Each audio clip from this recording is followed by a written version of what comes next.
Hello friends, नमस्कार। मैं doctor Satish Singhal, associate professor physics.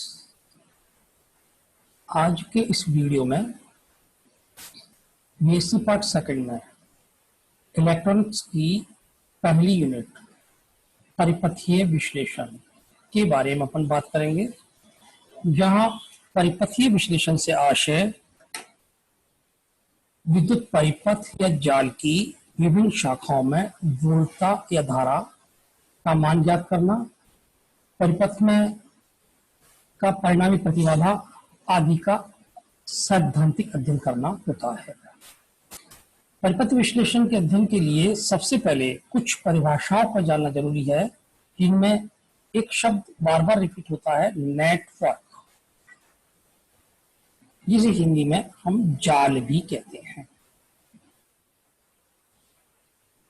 सिद्धांततः हम जाल को या नेटवर्क को परिभाषित कर सकते हैं इस रूप में कि विद्युत स्रोत तथा विभिन्न विद्युत चालकों जैसे प्रतिरोध, प्रेरकत्व, संधारित्र, डायोड, ट्रांजिस्टर आदि की सहायता से बने परिपथ जो कि परस्पर भी संबद्ध हों, इस परिपथ को हम जाल कहते हैं। अर्थात हिंदी में लिखूं कि विद्युत स्रोत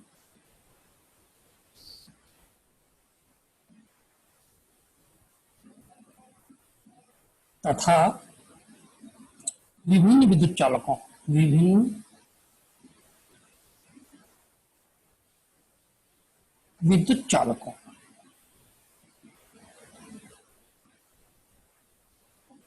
जैसे प्रतिरोध, प्रेरकत्व, इंडक्टेंस, चालक या संधारित्र, डायोड, ट्रांजिस्टर आदि के संयोजन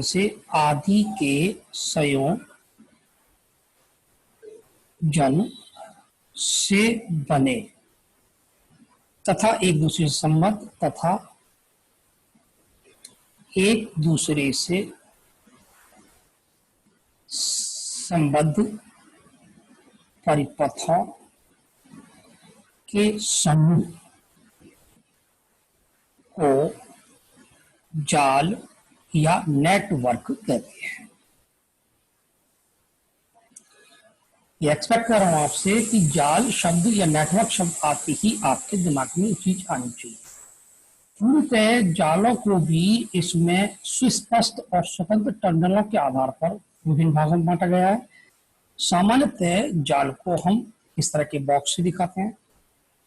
यदि किसी जाल में दो सुस्पष्ट निवेशी टर्मिनल और दो सुस्पष्ट निर्गम टर्मिनल हो, इसे हम चतु टर्मिनल जाल बोलेंगे, दो टर्मिनल जाल। इसी प्रकार यदि मान लीजिए इन चार टर्मिनलों में से कोई एक टर्मिनल उभयनिष्ठ हो, तो ये त्रि टर्मिनल जाल कहलाता है। और यदि मान लीजिए जाल में केवल और केवल दो सुस्पष्ट टर्मिनल हो, तो इसे हम द्वि टर्मिनल जाल कहते हैं।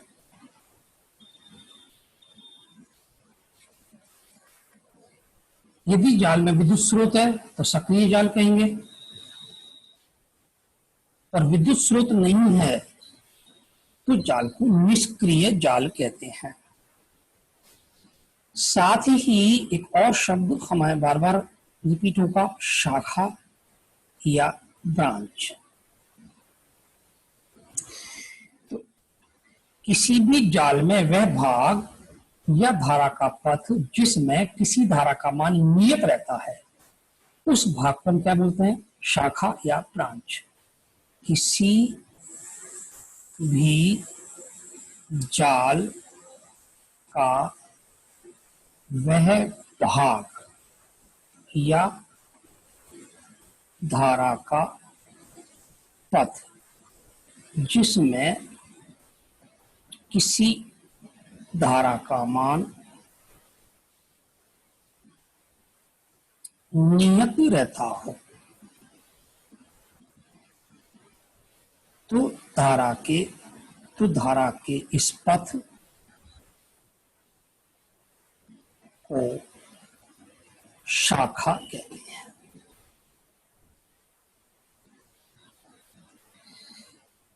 शब्द और संधि या नोड किसी भी जाल में दो या दो से अधिक शाखाएं जिस बिंदु पर मिलती हैं उस बिंदु को संधि या नोड कहते हैं तथा किसी एक और शब्द आएगा पाश या लूप। किसी परिपथ में धारा का वह पथ जो कुछ शाखाओं से मिलकर बनता है उसे हम उस परिपथ का पाश बोलते हैं। किसी परिपथ में धारा का वह बंद पथ की जो विभिन्न शाखाओं से मिलकर बनता है तो इस बंद पथ को पाश या लूप कहते हैं। ध्यान में रहे कि परिपथ विश्लेषण यूनिट को पढ़ाने के लिए पहली चीज मेरे दिमाग में बहुत स्पष्ट रहनी चाहिए कि परिपथ विश्लेषण के अंदर दिए गए विभिन्न परिपथों का सैद्धांतिक रूप से विभिन्न शाखाओं में धारा का अध्ययन, वोल्टता का अध्ययन, विभवानुपात का अध्ययन, परिपथ का परिणामी प्रतिबाधा आदि का अध्ययन किया जाता है। इस टॉपिक को पढ़ने के लिए हमें कुछ परिभाषाएं, शब्द जो बार बार रिपीट होंगे वो मैंने आपके सामने डिस्कस किए हैं। इनमें पहला वर्ड है नेटवर्क या जाल। तो जहां परिभाषा आपको बनाई है विद्युत स्रोत तथा विभिन्न विद्युत अवयवों जैसे प्रतिरोध, प्रेरकत्व, संधारित्र, resistance, inductance, conductance, diode, transistor आदि के संयोजन से बने तथा एक दूसरे संबद्ध परिपथों के समूह को जाल कहते हैं। जाल विभिन्न प्रकार के होते हैं। इनका नामकरण इनमें सुस्पष्ट टर्मिनलों के आधार पर किया जाता है। यदि जाल में केवल दो निवेशी युग्म और दो निर्गम युग्म यानी कुल 4 टर्मिनल स्पष्ट हो, चतुर्टर्मिनल जाल। यदि केवल एक जिनमें से 2 उभयनिष्ठ हो, त्रिटर्मिनल जाल, और केवल 2 हो तो उसे द्विटर्मिनल जाल कहते हैं। एक और शब्द टर्म काम आती है ब्रांच या शाखा। तो किसी भी जाल का वह भाग या धारा का पथ जिसमें किसी धारा का मान नियत रहता है तो धारा के इस पथ को शाखा कहते हैं। 2 या 2 से अधिक शाखाएं जिस बिंदु पर आकर के मिलती हैं उसे संधि कहते हैं। और किसी भी परिपथ में धारा का वह बंद पथ जो विभिन्न शाखाओं से मिलकर बनता है उस बंद पथ को पाश या लूप कहते हैं। इंपॉर्टेंस के हिसाब से यहाँ जो पहली टॉपिक है वो है किरचॉफ के नियम।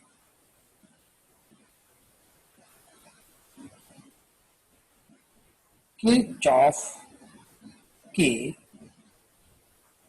नियम तो विभिन्न जटिल विद्युत परिपथों को सरल से सरल तरीके से विश्लेषित करने के लिए वैज्ञानिक किरचॉफ द्वारा 2 नियम प्रतिपादित किए गए। जिनमें प्रथम नियम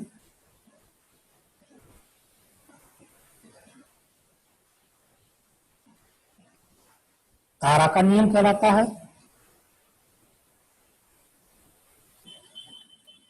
और किरचॉफ का द्वितीय नियम वोल्टता का नियम कहलाता है।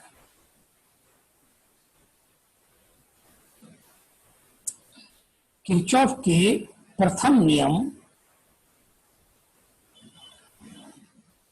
के अनुसार, इस नियम के अनुसार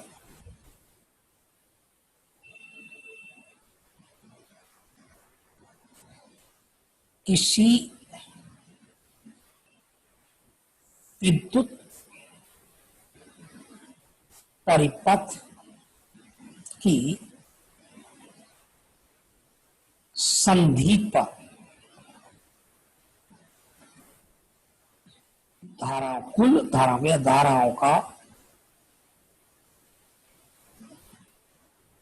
बीजगणितीय योग सदैव शून्य रहता है। अर्थात sigma I is equal to 0। यह समीकरण किरचॉफ के प्रथम नियम को दर्शाता है, जिसके अनुसार किसी भी संधि पर धाराओं का बीजगणितीय योग शून्य होता है। अर्थात यदि चित्र में दर्शाऊं मैं कि मान लीजिए ये बिंदु को किसी विद्युत परिपथ की संधि है, जहां पर से ये धाराएं I1, I2, I3, I4 और I5 धाराएं इस संधि से संबद्ध हैं, तो इस नियमानुसार इनका बीजगणितीय योग सदैव शून्य रहेगा। लेकिन अध्ययन की दृष्टि से संधि की ओर पहुंचने वाली धाराओं को धनात्मक और संधि से बाहर निकलने वाली धाराओं को ऋणात्मक माना जाता है। यह स्पष्ट रहे कि मैं आपसे बोल रहा हूं माना जाता है, मैं नहीं कह रहा हूं कहीं भी होती है। तो जैसे इस संधि पर संधि ओ की ओर पहुंचने वाली धारा I1, I2, I4 धन चिन्ह से व्यक्त करेंगे, और I3, I5 जो संधि से बाहर जा रही है उनको हम ऋण चिन्ह से व्यक्त करेंगे। तो फिर बीजगणितीय योग I1 plus I2 minus I3 plus I4 minus I5 is equal to 0, या I1 plus I2 plus I4 is equal to I3 plus I5। तो फिर इस समीकरण के अनुसार यदि ध्यान दिया जाए तो ये दायां पक्ष संधि की ओर पहुंचने वाली धाराओं का कुल योग है, और ये दायां पक्ष संधि से निकलने वाली धाराओं का कुल योग है। अर्थात अन्य शब्दों में कह सकते हैं कि प्रथम नियमानुसार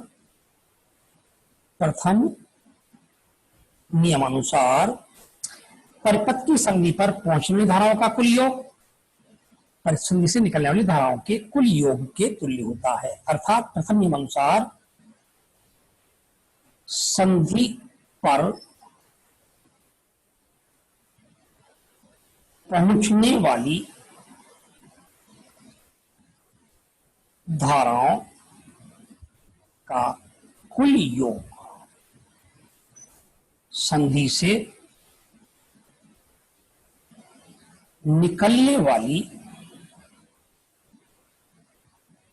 धाराओं के कुल योग के तुल्य होता है। जिसका आशय यह हुआ कि जितना आवेश संधि ऊपर पहुंचता है उतना ही आवेश संधि से बाहर निकलेगा। पैटर्न संधि पर आवेश का संचय नहीं होता, जिसका आशय हुआ कि यह नियम आवेश संरक्षण नियम का ही एक रूप है। यही कह सकते हैं कि यह नियम आवेश संरक्षण नियम का पालन करता है। किरचॉफ के द्वितीय नियम को वोल्टता नियम भी कहते हैं, जिसके अनुसार किसी भी परिपथ के बंद पाश में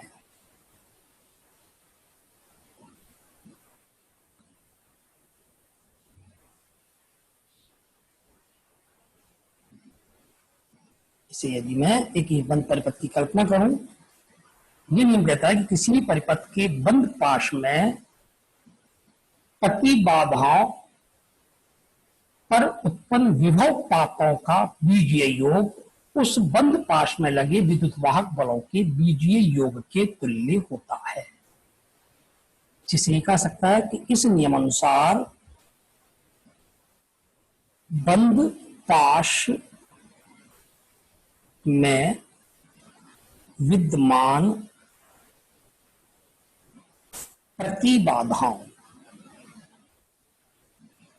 तथा उनसे प्रवाहित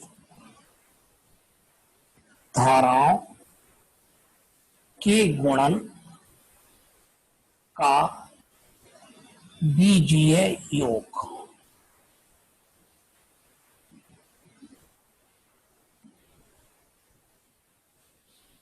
उस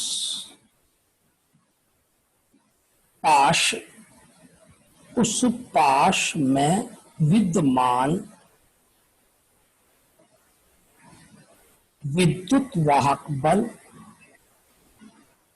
स्रोतों विद्युत वाहक बलों के बीजीय